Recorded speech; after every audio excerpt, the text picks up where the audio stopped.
Hello and welcome to El Segundo News, where we inform you about issues and topics happening right here in the city of El Segundo. I'm Bill Thomas. El Segundo police officer Christopher Eslinger was recently awarded one of the most honorable and prestigious awards in the region. Here's El Segundo News reporter Egidio Del U with the details. Here at the Marriott Hotel in Torrance, California for the 46th annual Medal of Valor award ceremony. The event is back after a 2-year hiatus, and today they will honor one of our very own from the El Segundo Police Department. Would Officer Christopher Eslinger from the El Segundo Police Department please come forward?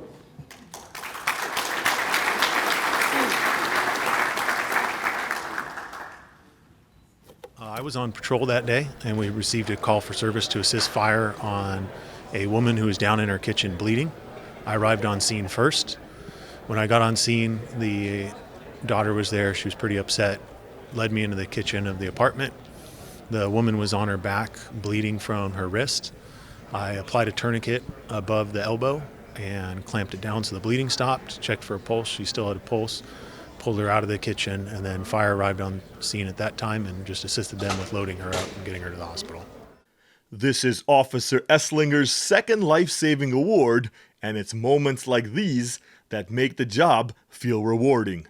It felt good. We don't get a lot of closure. Finding out a few months later that what I did actually worked was pretty rewarding. What a great event honoring those who serve and protect us on a daily basis. That's going to do it from the Marriott Hotel in Torrance, California. I'm Egidio Del U reporting for El Segundo News. The Medal of Valor is awarded to police officers and firefighters who have distinguished themselves by bravery, heroism, or other actions which excel beyond the normal demands of service. Once again, congratulations, Officer Christopher Eslinger. A critical blood shortage has been affecting hospitals across the nation. Be a part of the effort to boost blood supply by participating in the UCLA blood drive at Fire Station 1. That's happening on Thursday, June 16th from 8 a.m. till 1 p.m. Remember to eat well and increase your fluid intake a couple of days prior to and on the day of your donation.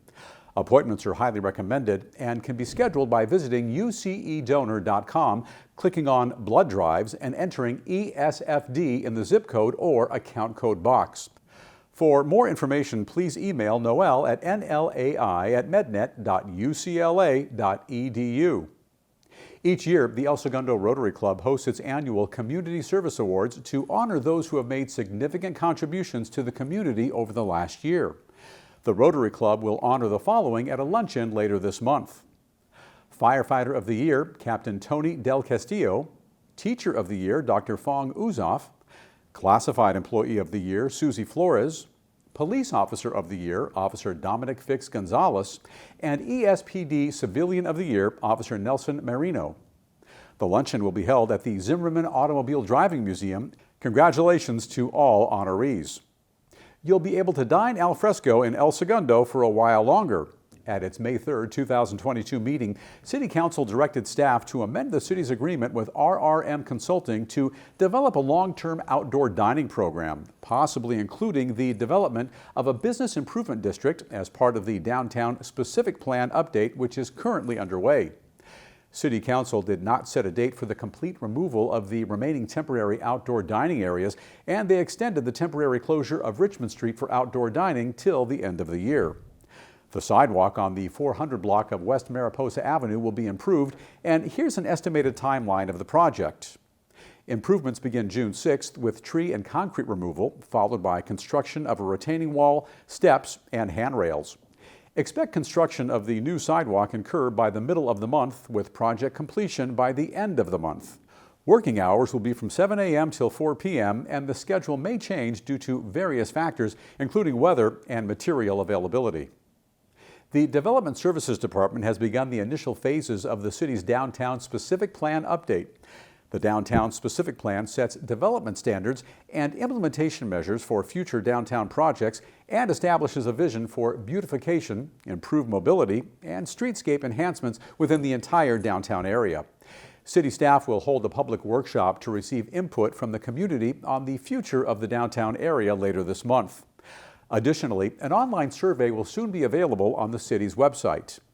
Details on how to attend the public meeting and take the survey will be posted on the city's website once they become available. To stay up to date on upcoming events and news, and for general information regarding the Downtown Specific Plan Update, visit elsegundo.org/downtown update. The Association of Pickleball Professionals will host its national tournament in El Segundo with a purse of $40,000. Here's Recreation Supervisor Sean Green to tell us all about this exciting event. This is the Pro Tour for the pickleball world. It's a pretty cool event that we get to host. There's only about 10 or 15 of them around the country throughout the year, so it's pretty exciting that a small town like this is able to host such a big event for the country and for the city of El Segundo. There's amateurs, and so anybody can kind of sign up if you're an El Segundo resident or not, or live in the around. You can sign up for it. There's also the Pro Tour for the regular Pro Tour adults, and then there's also a Senior Pro Tour that actually one of our instructors is won this weekend in St. Louis. He won the men's doubles and the mixed doubles. The residents are going to enjoy it because it's kind of the next level. I think our community's growing with the sport, and I think the sport has been a big part of this community now, and I think this is kind of the next step in the maturation of this program. Get to see the pros kind of go out there and do their thing. It's pretty cool to watch on TV, so we're really excited to see it live and in person. The Los Angeles Open Pickleball Tournament will be held at Recreation Park from June 23rd through June 26th, and registration is open now through June 13th. To register, visit pickleballtournaments.com and click on the registration calendar under the Tournaments tab.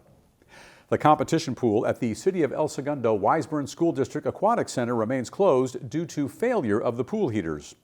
The city is assisting the Wiseburn School District to repair or possibly replace the non-operational heaters as rapidly as possible. The city and the Wiseburn School District apologize for this temporary closure. The summer concerts at Library Park kick off with The Champagne Band. All ages are welcome to bring their chairs and blankets and enjoy the Motown R&B band as they perform on stage. Baby's Burgers and Paradise LA Cookies and Ice Cream food trucks will be there, and they'll have plenty of kids' crafts, games, and giveaways. The event is on June 19th at Library Park and starts at 4 p.m. Blankets can be placed at the park after 1 p.m. and dogs must be on a leash. Please, no glass containers or plastic tarps. Here's the rundown of upcoming summer concerts in the park shows. For details, please visit the events section at elsegundorecparks.org. Check out The Champagne Band, Motown R&B, Britain's Finest Top Beatle Tribute Show, Selena Tribute, Rod Stewart Tribute Show, and Boogie Star 70s Show. The El Segundo Public Library and the El Segundo Fire Department have partnered to coordinate a unique storytime event. The city's poet laureate, Hope Anita Smith, joins Captain Daniel Engler for a Daddy and Me storytime. Both will read from Hope's book of poems entitled My Daddy Rules the World. Then dads and their children can take part in a poetry activity and craft while enjoying donuts, milk, and coffee. Daddy and Me Storytime is Sunday, June 12th from 10 a.m. to 11:30 a.m. at Fire Station 1 on Main Street. Well, paying your water bill just got easier with a new online utility bill display feature.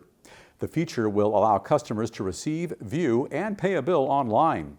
Current customers who are interested must enroll with a water, wastewater account number and authentication code, and that can be found at the top right of their water bill. The new online utility billing feature is live. Visit elsegundo.org and click on the View and Pay Water Bill tab on the homepage to log in. Also, you can call 310-524-2319 if you need assistance with logging in. The results from the city's 5th annual resident and business satisfaction surveys are in, and the results are positive. At a recent City Council meeting, Deputy City Manager Barbara Voss presented the results from the 2022 surveys, which saw the highest engagement numbers to date. The city's Net Promoter Scores were 55 for businesses and 51 for residents, which fall in the Great Satisfaction range. City Council received and filed the report and thanked all those who completed this year's survey. Staff will follow up with community members who expressed issues or concerns in their survey responses. Keep an eye out for next year's resident and business satisfaction survey. The El Segundo Women's Club celebrated their 100th anniversary this year, and they were recognized at a recent City Council meeting with a reading of an official letter of commendation. The El Segundo Women's Club was organized on May 23, 1922 by Hallie Gregory and began with only 19 members. Today, the Women's Club is still an integral part of the community, supporting nonprofit organizations and their projects, awarding scholarships, and caring for those in need. To learn more about the El Segundo Women's Club, visit elsegundowomensclub.org. Now here's Economic Development Coordinator Christina Ravelis with a business outlook that will take you up on a roof.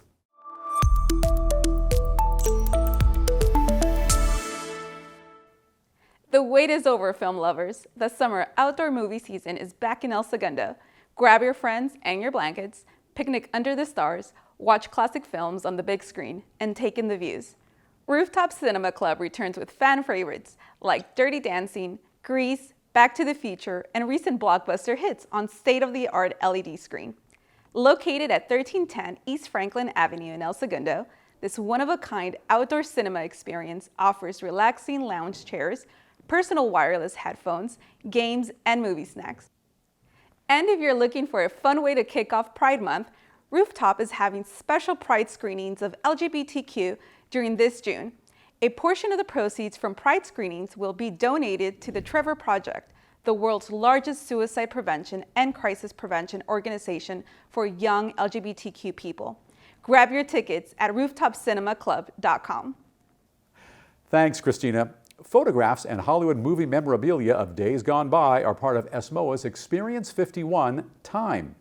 Here's El Segundo news reporter Natasha Gascon with the story.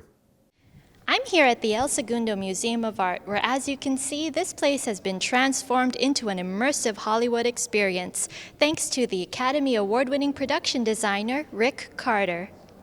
The experience features Carter's iconic paintings, drawings, and memorabilia collection, but the main focus is on the stunning collage that covers the entire museum. Made up of individual works of art by 8 Los Angeles artists. The El Segundo Museum of Art, ESMOA, is a very special place because it's not only a place where you see old artifacts or ways that art have existed in the past, but it's almost a laboratory for how to invent in the present tense. And I thought that that was a real opportunity to not make it about an old guy telling you what it was like in the past only, but also to expand into the present tense and with a whole new group of people. Well, there you have it, folks. Come by to the El Segundo Museum of Art and experience the magic of Hollywood for yourself. For El Segundo News, I'm Natasha Gascon. Time will be at ESMOA through September 17th, and visit esmoa.org to find out more. The LA Chargers officially cemented their future in Los Angeles with a ceremonial groundbreaking for their new team headquarters here in El Segundo. Here's El Segundo news reporter Catherine Chen with that story. The Los Angeles Chargers' future headquarters and state-of-the-art training facility will be built on this 14-acre site here in El Segundo. With the Los Angeles Lakers and the LA Kings headquartered in town, the addition of the Chargers makes El Segundo the only city in America to host the front offices and practice facilities of Major League Professional Football, basketball, and hockey teams. Today's groundbreaking ceremony brings together city leaders and some special guests to mark the start of construction. It's one of those things that's emblematic of a family business like the Chargers coming to a small town community like ours. And the number of people we came out from surrounding organizations, the Lakers, the Kings, all of the people from the city. It was really interesting and wonderful. I'm really excited. I think our whole organization is excited. This has been 5 years in the making. The city of El Segundo has just been fantastic to work with. Couldn't have got it done without them. We couldn't have found a better home. You have Justin Herbert here, Derwin James, two of the special players in the league that happen to be leaders of your football team. For them to see, what's happening in the future, it's energizing. It's going to be a great facility, and the front office, the Spanos family, they've made a huge commitment to us, and for us to be at our best come game day, it starts with this facility and all the facilities and the programs that they put into it. I think it's going to really help us. It'll be exciting to see the completion of the campus, which is expected in spring 2024 before the 2024 NFL season. For El Segundo News, I'm Catherine Chen. Thanks, Catherine. The Chargers left San Diego for Los Angeles in 2017, then played in a Carson Soccer Stadium for 3 seasons before sharing SoFi Stadium with the Rams in 2020.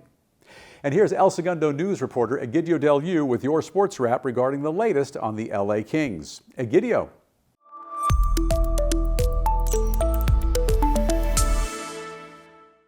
The Los Angeles Kings season was a success despite being eliminated in the first round of the NHL playoffs. The Kings finished the regular season with a 44-27-11 record. They made the playoffs for the first time since the 2017-2018 season and matched up with the Edmonton Oilers in the first round. LA beat the Oilers in Game 1 and took the series to a Game 7. In Game 7 on the road, the Oilers were too much to handle and Los Angeles was sent home after a 2-0 defeat. Even though LA didn't go far in the playoffs, Kings president Luc Robitaille was happy the team met their offseason goals. We said last summer that we wanted to be in the hunt to make the playoffs, and we make it. We felt our young players would learn a lot, and it happened this year. And now the next step is for us moving forward for the next 2-3 years. I mean, we expect to have a really good team, competitive, that gives us a chance to win a championship every year, and that's the way we're going to build it. But this year was a really good step. The Kings will be without one of their leaders next year as Dustin Brown announced his retirement at the end of the regular season. Brown played all of his 18 seasons with LA and was a captain for 8 years. During his run, Brown won 2 Stanley Cups in a Kings uniform. He has meant a lot to the Kings organization and will be missed. Well, you play 18 years for one team in one city. It's truly incredible in any sport. And we're certainly gonna have a big night for him next year. And but that being said, he's the kind of player you want to have around. He's, if he wants to stick around, he's gonna help our young guys. And what he's meant to the city of Los Angeles, to the LA Kings, he's our first captain to raise the Stanley Cup for us. So it's amazing. We'll be grateful forever. We can't wait to see what the Kings do in the offseason and next year. I'm Miguel DeLeo, and this is your Sports Wrap. Thanks, Egidio. The world's strongest man was recently at Fire Station 2, where he hauled a whopping 40,000 pounds. Martins Licis won the 2019 World's Strongest Man competition and the 2022 Arnold Strongman Classic. He impressively pulled the El Segundo Fire Department's Engine 33. The event was organized by Romark Weiss of Wreck-It Gym, an El Segundo gym specializing in strength classes and home of the world's strongest man. That's it for this segment of El Segundo News. You can also watch more city-related videos on the El Segundo Media YouTube channel. I'm Bill Thomas. Thanks for tuning in.